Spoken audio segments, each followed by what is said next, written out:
अकोल्यात केंद्रीय विद्यालय सुरू करण्यास मंजुरी मिळाली असून प्रवेश प्रक्रिया लवकरच सुरू होणार आहे।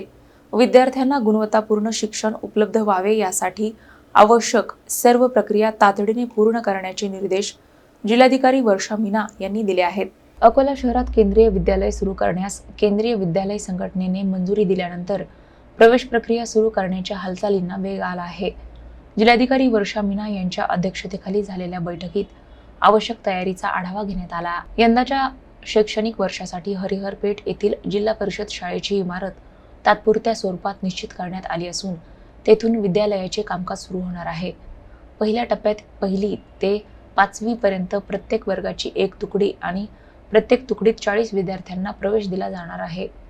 केंद्रीय विद्यालयाची कायमस्वरूपी इमारत गुडदी येथे उभारण्यात येणार असून प्रवेश प्रक्रियेच्या तारखा लवकरच जाहीर केल्या जाणार आहेत।